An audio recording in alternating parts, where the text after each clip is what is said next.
carved wood drama today in the chess world as reigning world champion Magnus Carlsen decided to withdraw from the Sinquefield Cup. This is something he has never done before in his professional career. He has not chosen to explain much more about his decision other than it is not due to health-related reasons. Now, yesterday, Carlsen did lose his match against Hans Niemann. As such, the speculation is that Carlsen is accusing Niemann of violating some sort of fair play measures. However, not much is known at this time. If you are interested in learning more about what is going on, I would suggest checking out Hikaru's compilation video that includes all of his takes on the situation. I will link that in the description if you are interested in finding out about it. For this video, though, I will personally just be going through the game of Hans Niemann against Firouzja from today, as all eyes really were on this game to see what would happen. First, though, let's talk about the game today between Carlsen and Mamedyarov. Mamedyarov made a truly brilliant move in this game, showing up. With that, he basically got a forfeit win. However, that's not really how the rules of the Sinquefield Cup are actually in place. The way it works now that Carlsen has withdrew is that all of his previous results have been annulled. What that means is that all of the wins that people got or losses that people got against Carlsen no longer count. So Hans's win against Carlsen, he gets the rating points for it. He is still above 2,700, but it does not count for the tournament standings. This also means that each player who was supposed to play Carlsen from now on will instead have a rest day. They just won't play a game that day. Niemann has the white pieces against Firouzja in what is an incredibly significant game coming after Carlsen's announcement to see what is going to happen with Hans Niemann's chess. Hans Niemann chooses the Italian opening, where both sides going to just develop pretty normally so far. Now bishop b6, the bishop retreats to get out of the way of any sort of pawn advances coming up. Hans plays a4. This is a typical idea in the Italian with 2 points. Number one, you give some space for your bishop to retreat. And number two, you might look to gain more space on the queen side. That's also why Firouzja plays a5 himself. Now h3 and h6 both take away that g5 or g4 square from the opponent. Now Niemann goes for knight a3. Looks a bit weird, but this knight does have some potential. It can drop back to c2, or if the bishop leaves the c4 square, then it can come up to the c4 square. Now Firouzja makes another maybe weird looking knight move, but another typical idea. The knight reroutes over towards g6 and towards the king side. After d4, Niemann does achieve the central breakthrough that is often white's goal in the Italian opening, but Firouzja keeps it solid with knight g6, maintaining his point on e5. Hans drops back with the bishop to f1, making room for knight c4, while Firouzja plays c6, gaining a little more space and giving his bishop room to retreat. Hans now decides that it's time to relieve the tension in the center with the move pawn takes e5. Firouzja decides to take back with the knight, and then bishop f4 played. They trade these knights. Firouzja now tries to break in the center with d5. Hans plays rook d1, and at this point, Hans maybe has a slight advantage in the opening because he is ahead in development. Both of his rooks are incredibly well placed in the center, while Firouzja's rooks are still not functioning. But if Firouzja has time to complete his development, then he may well equalize. So that's why Firouzja goes for bishop e6. Hans now pushes forward with e5. After knight d7, finally I'd like to ask you what you would do in this position. Okay, so if we go back a second, we can also notice that this d5 move did attack the knight, but once you played rook d1, they couldn't take it anymore because of the pin.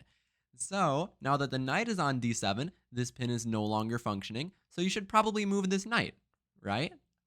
Well, Hans says no, and again, knight d2 or knight a3 would both be normal moves, but instead, Hans plays the move queen g3, which Firouzja was completely shocked by. He did not see this one coming, and you're completely sacrificing a piece here, and this is where things start to really get interesting in this game. So if black tries to grab this piece, white's whole idea of queen g3 is they're setting up this pin so now they can take on h6. You can't take back because of the pin here. Now you're threatening mate. There's only one good way to stop this, which is to play the move g6. Now you could grab this rook, but this actually isn't very good for white because after black takes back, what black has two pieces versus the rook, and usually two pieces are going to be better than the rook. So that would not be the idea. Instead, though, white actually does have a promising position here.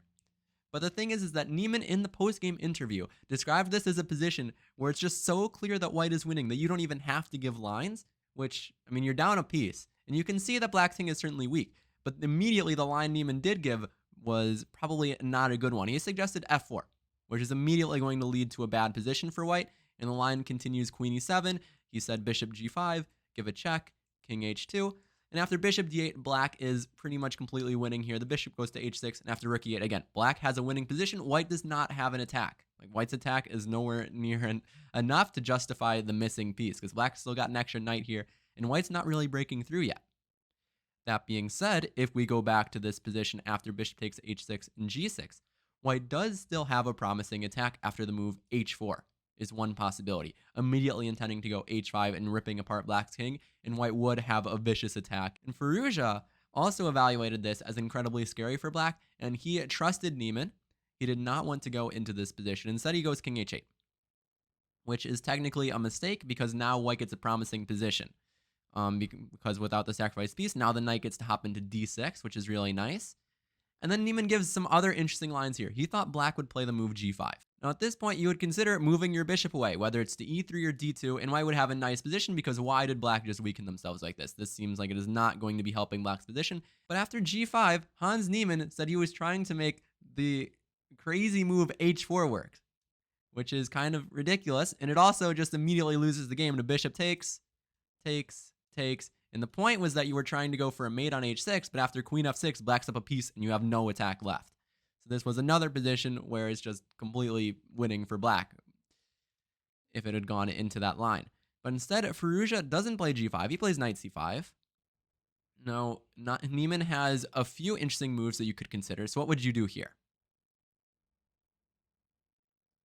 Yeah, there are a few logical ideas. One move would be bishop e3, going after this knight, and if the knight moves away, then we're going to play moves like rook d4, because that was also what happened in the game. He played rook d4. The point of this is we're trying to rook lift over to the king side.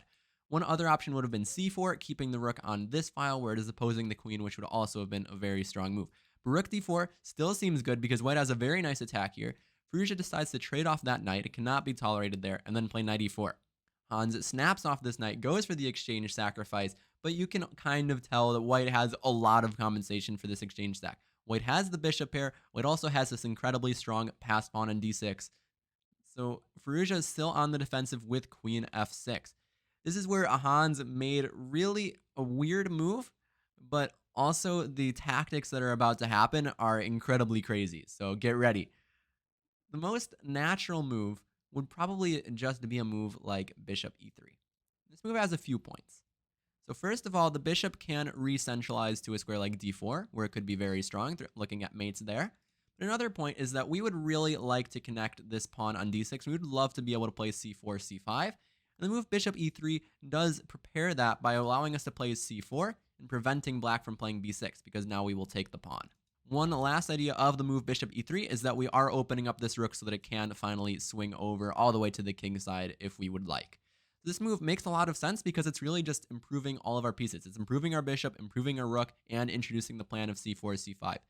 Instead of that, Hans plays bishop d3, which also makes sense because you want to activate this bishop until you see that black immediately has the move bishop f5.